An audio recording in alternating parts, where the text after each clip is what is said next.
There comes a time in every golfer's life where unfortunately you just have to get rid of a club that you have in your bag and you got to replace it with something else because you're just not getting on with it. And if you're tired of your tee shots with this club looking like this,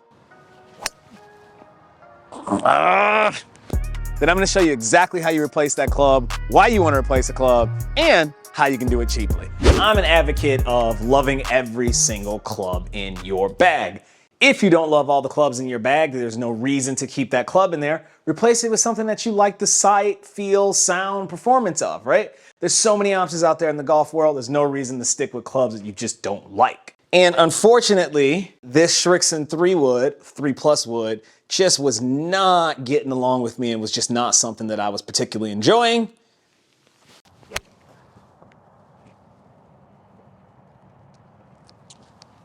Oh, and it zipped right off the front edge. Look at that. I don't think there's anything wrong with the club.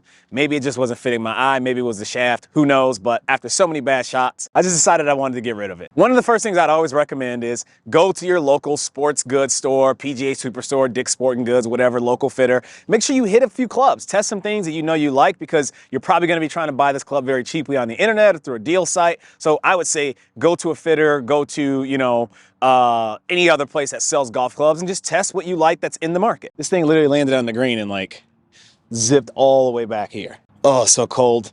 I can't even feel my fingers. Oh.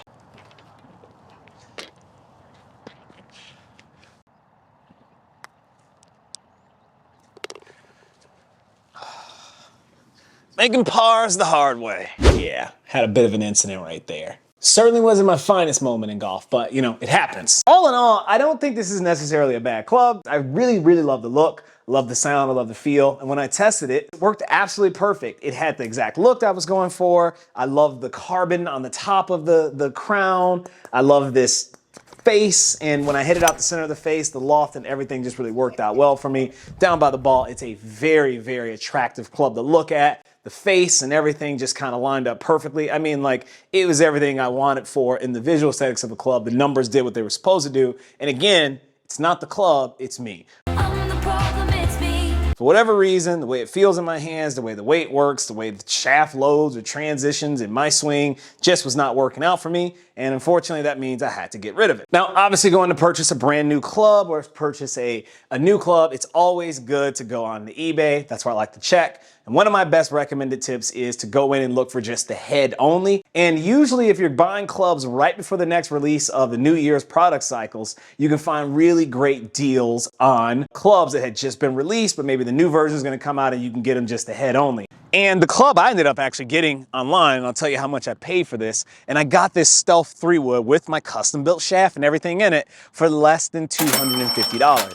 Now, normally $400 for the head plus the shaft. I mean, you're talking about a $600 piece of equipment that I was able to get for just $250. Another really good thing, if you can't find the head only, look for the club that you want in a senior shaft or a senior flex shaft. Reason being is senior flex shafts aren't in high demand. They're going to be a lot cheaper. And I have no clue exactly where this is going because I can't feel my hands. Oh, that's good. Be the number. Be the number. Oh, that's a little too long. Okay, well, such is life. And just like major club manufacturers release new equipment pretty much every season, all the major shaft companies release new shafts every season. And I'm not gonna get into the whole debate on how much better the shafts become every season, but if you know the type of shaft that works best for you in certain types of clubs, I use the same shaft that was in my driver in my 3 wood. I know that's a very common setup. What I did was I just went online and I bought an Acra shaft, and I ended up purchasing that shaft for, I think $80 to $100. Took that to my local build fitter over here at Vans and just had them build it exactly to the specs that I know were going to work for me.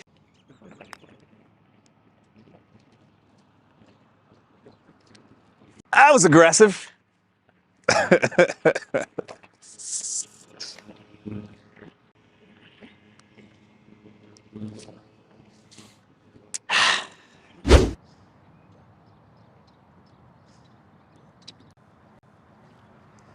So why did I go with the TaylorMade Stealth? Well, I liked my sim very much, so I figured the Stealth would be a good option.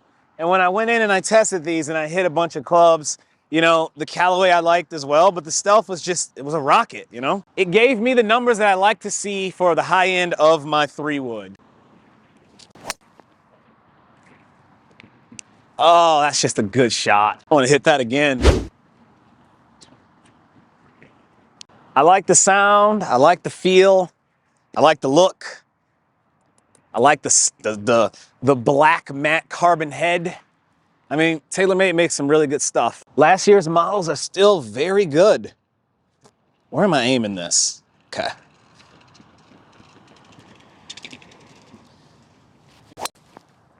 I mean, that's just, it's everything I want to see in a 3-wood. Nice and high and straight with a little bit of draw. Can't complain with those results. I always recommend that at some point in your golf journey, you go to a premium level club fitter and get a build sheet or a spec sheet on things that work for you. I'm not saying you have to purchase $1,000 clubs like I have, but there's no reason to not spend the money to go to a premium level fitter and get a build sheet and a spec list for everything that works for you. I'm talking about every iron in your bag, everything in your bag should be very, very built and blueprinted. As you can see, I'm swinging indoors. It's built by this company, True Spec, all right? I like to use them a lot. And that's how I got a custom club that would have otherwise probably cost me, I think somewhere in the range of $500 to $600 if I had purchased it from a premium level fitter. And y'all know I can spend some money on clubs. This bad boy into a whopping total of like $899 plus tax. Now, I wouldn't normally hit a 3-wood from the deck from 266 because it's too cold and I won't reach, but it's always fun to hit clubs that give you confidence, and clubs that make you feel good are obviously ones that stay in the bag, and ones that don't make you leave. All right, let's give this one a nice little poke.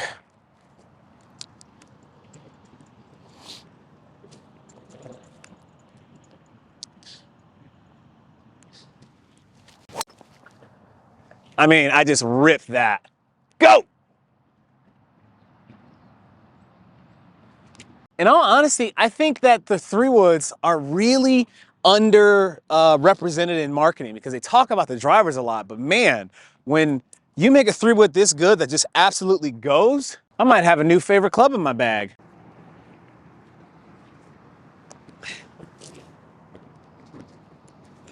Really though, TaylorMade, this is ridiculous. It's the only club in my bag that does that. It's like, sorry to be pedantic, Cobra, head cover comes on and off. Cobra Hybrid, same design, head cover comes on and off. Even the Shrixon that I'm getting rid of, head cover on and off. Somebody in the comment sections, let me know below. Do you have a TaylorMade 3-wood? Is your head cover just as difficult to get on and off? Because this is like, it's like a fight. It's like, how hard can it be to get a head cover on and off? Maybe I'm just the idiot that doesn't know how to do it. Someone in the comment sections is gonna be like, well, if you just spread it open and do it this way, it works better. That's what she said. I would normally just putt these, but given that terrible display of chipping that I've just demonstrated, y'all gonna have to bear with me while I chip a few of these close.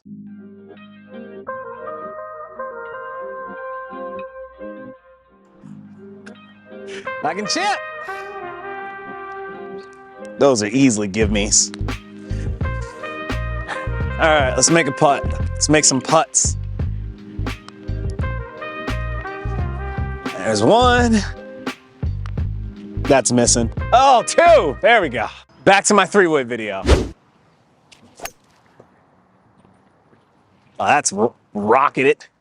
Somehow this went from a video about how to buy a new club to testing another one.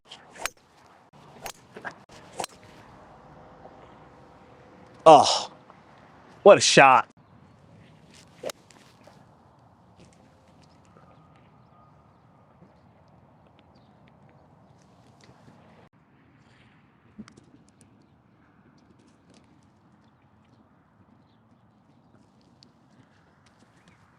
Now that we're on the range, let's go ahead and set up the Flight Scope Mevo Plus so we can get some numbers on this bad boy. We're gonna hit a couple of these, grab some numbers, and then we'll head home and discuss. That was a nice little whack.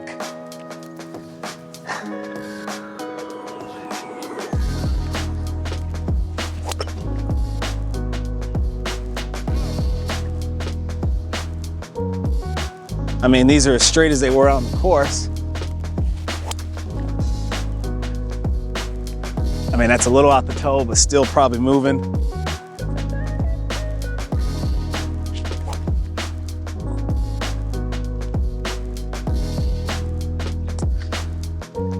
Ugh.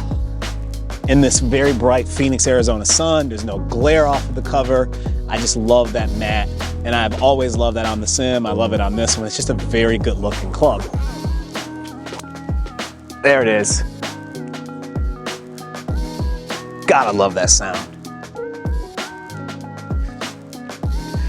Oh, all right, let's take a look at launch monitor data. As I look down at the top-down view, it's pretty much what I would expect. Like I said, there's a few pulls in there. That Stealth 3 wood just does have a little bit more of a left bias, in my opinion. I think the face just sits a little bit close as setup or naturally. That's not a design flaw in the club. It's just the way it looks to my eye, and obviously that's the way I interpret it. But some of those top ends, when I'm really catching out the middle of the face, 149, almost 150 mile an hour ball speeds. That's really great coming out of a 3 wood. Obviously some of those miss hits doing not too bad, 220-ish to 230-ish of carry, but when I'm absolutely just nailing it on the center of the face, you're getting those 240 yard, 245 yard ones that are just bombing, good spin numbers. So all in all, everything I would expect to see from a 3 wood, definitely get the performance out of it that I would expect. When I don't hit it well, it obviously doesn't go as well as I would expect to, but when I catch it nice and center out the face, as you should be catching your shots out the center of the face, I get the type of performance that I'm expecting to see. So if you're looking to save some money, that's the way I would go for it. As always, thank you very much for watching my YouTube channel. Deuces, people. Let's keep it moving.